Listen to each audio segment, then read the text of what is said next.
A North Korean convoy gets hit by 100 Ukrainian drones. A logistics and combat force valued at over $80 million vanishes in less than 15 minutes. At 12:48 a.m., the darkness over eastern Donetsk carried an unnatural weight, as though the atmosphere itself sensed what was coming. A narrow band of mist rolled over a deserted maintenance road where a modest North Korean advance unit, 27 troops, 2 cargo vans, and a fuel tanker containing 1,900 liters of diesel had stopped to consolidate. They thought they were secure. They thought the zone had been swept hours before.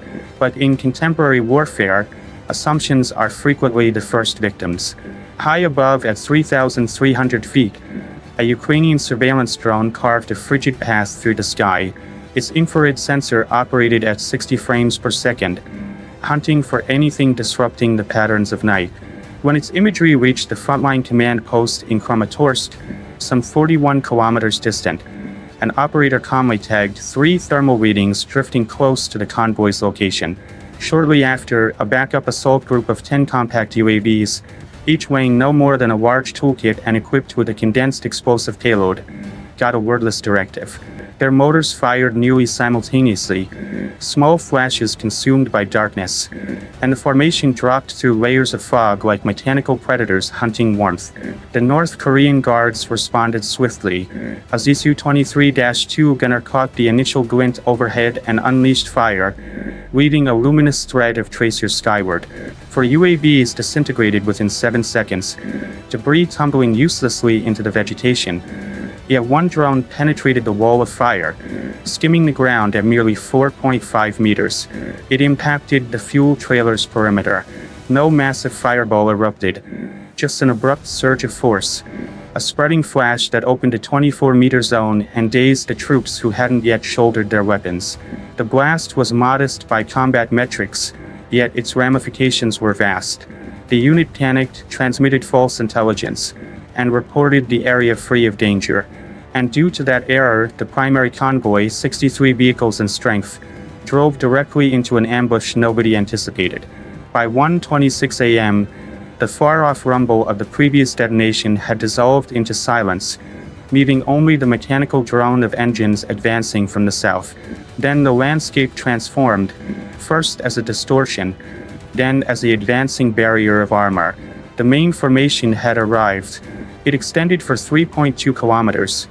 A column of 63 armored transports bearing more than 498 North Korean personnel, containers of 122 millimeters and 152 millimeters ordnance, and approximately 3,200 gallons of fuel. The combined worth, just shy of $19.5 million.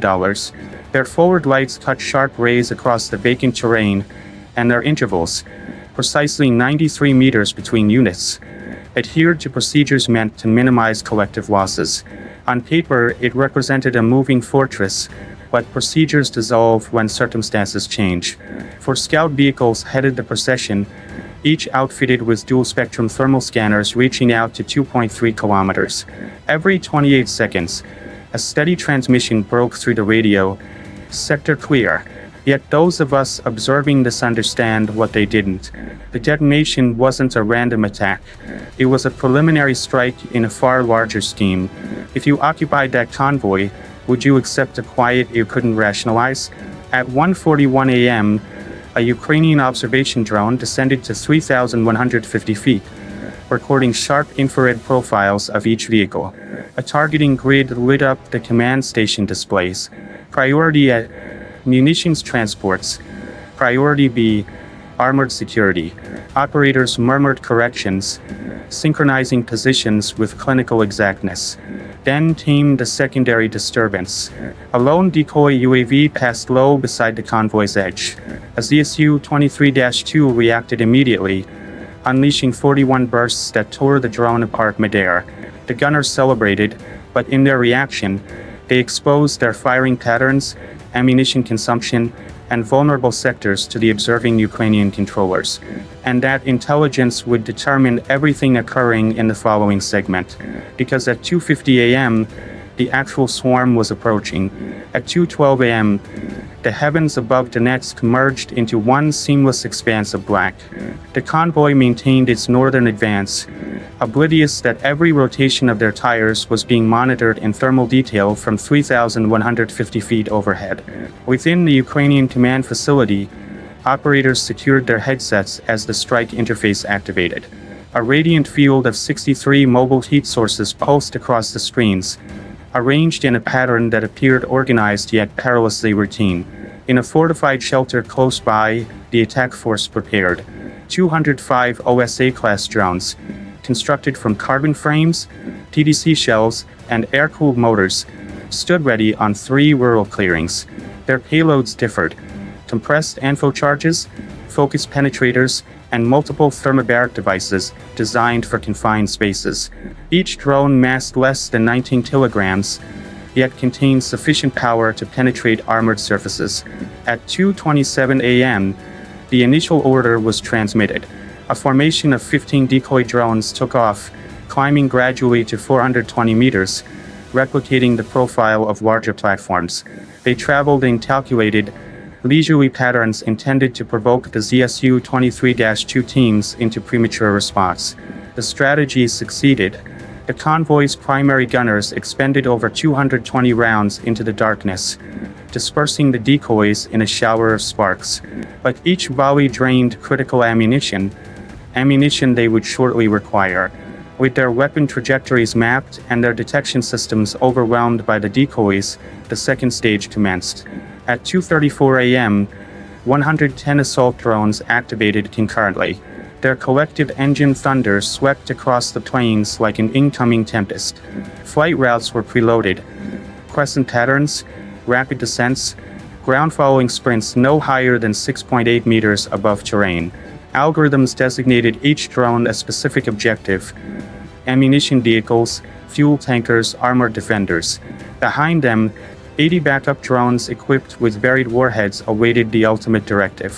A subtle hum entered the atmosphere surrounding the convoy, nearly impossible to distinguish from nocturnal sounds initially, but within moments, it amplified, proliferated, intensified into a resonating vibration that disturbed even the most veteran troops. Searchlights scanned the fields, detecting nothing except dust. Then, as the Ukrainian system indicated the final synchronization lock, a single notification appeared across all monitors. Phase 3 authorized. Time on target, 2:50. The Tempest was poised to strike. At 2:50 a.m., the combat zone transformed instantaneously. A crisp electronic signal resonated inside the Ukrainian bunker, verification that every drone had entered its strike corridor. One after another, 175 OSA drones locked into their designated vectors and dove toward the convoy like steel fragments drawn by physics. The initial responders were the ZSU-23-2 teams, their barrels elevated sharply, emitting four streams of 23mm fire that traced brilliant paths into darkness. 67 drones were obliterated in the initial engagement, their structures splintering across the roadway embankments. But the sky didn't empty, it intensified. From the eastern approach, 108 drones swept over the dry vegetation at 6.5 meters, maneuvering erratically through the spaces between transports. The convoy's arrangement, engineered to reduce casualties, became a weakness. Spacing generated corridors that funneled the drones directly to their objectives. The first significant explosion hit an ammunition vehicle loaded with 14.7 tons of mixed 122mm shells. The blast plume climbed nearly 62 meters, illuminating the convoy like a ruptured signal. Pressure waves ripped through two security trucks, neutralizing them immediately. 7 seconds afterward, another drone collided with a fuel transport hauling 2,750 gallons of diesel. A spreading fire wave rolled down the roadway, covering 340 meters and enclosing over a dozen vehicles in a blazing passage. A BM-21 Grad launcher tried to pivot its frame away from the inferno, but an approaching OSA unit struck its compartment. The ensuing detonation carved a 70-meter radius, launching fragments harmlessly into the surrounding fields. Within 7 minutes and 12 seconds, 44 vehicles were rendered non-functional. More than 305 personnel were incapacitated, and the convoy's forward portion crumbled into a mass of devastated metal. Above it all, the Ukrainian reconnaissance drone documented every strike, transmitting the live collage of destruction to the command station. The engagement was no longer about endurance. It was about what the flames would claim next. By 3:31 a.m., the roadway had morphed into a passage of broken steel and ignited fuel. Vehicle motors that once hummed in uniform cadence now struggled beneath ascending clouds of smoke. With their ordnance exhausted and vision limited to under 110 meters, the surviving North Korean gunners fought to maintain orientation. Every action became speculation. Detecting the defensive deterioration, Ukraine launched the fourth phase of the assault. From 3 dispersed staging areas, 28 reserve OSA drones ascended into the haze, navigated by short-range optical guidance rather than GPS. Their trajectories cut low, following the thermal emissions radiating from disabled transports. Each drone bore a shaped charge calibrated to pierce armor without generating massive secondary explosions, a deliberate decision to preserve battlefield control. At 3:37 a.m., the reserves hit the convoy's tail segment.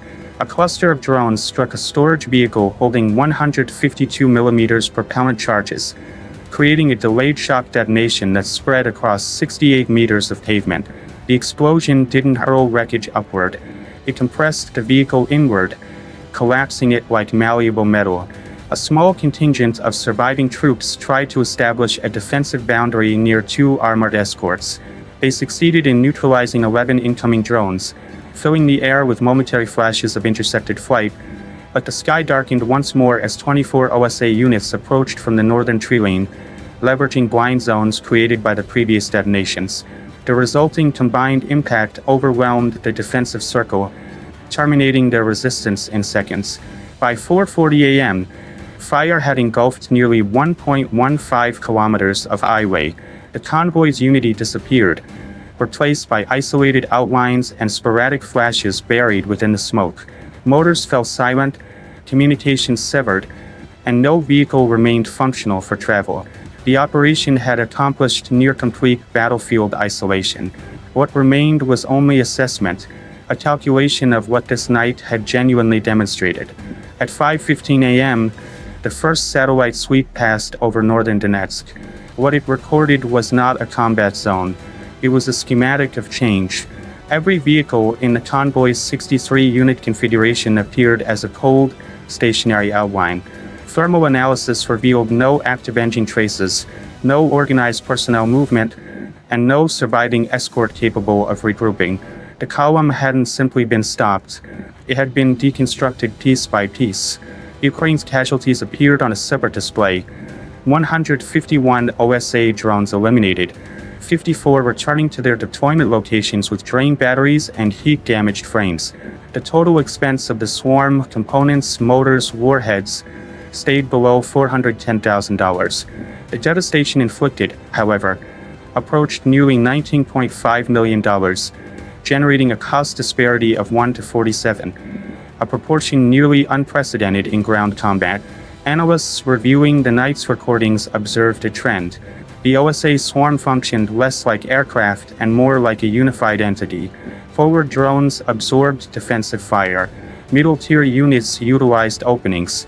Trailing components executed precision strikes directed by real-time infrared signals. There were no human observers compensating for range or conditions, only algorithms calculating heat, form, and momentum.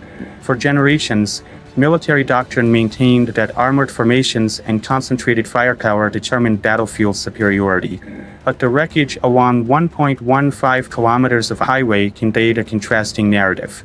Power no longer resided in magnitude. It resided in flexibility. Ukraine had substituted steel with code, converting affordable platforms into strategic tools.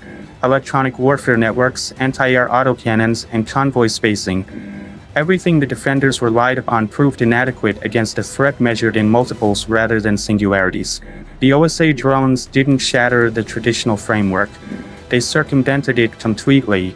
As morning descended across the charred route, one realization surfaced with unmistakable clarity. The fulcrum of contemporary conflict had relocated. Success no longer correlated with the heaviest equipment, but with the intellects capable of redefining the principles governing them.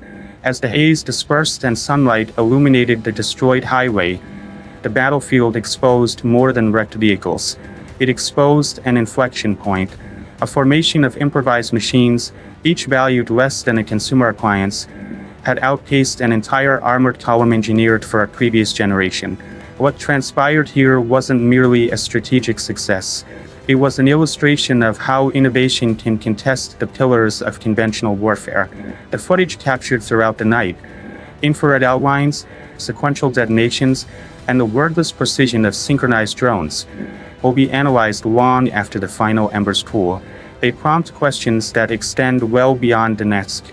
So now the question comes to you: is this shift in warfare an essential progression, or an indication that the battlefield is moving into a considerably more volatile era?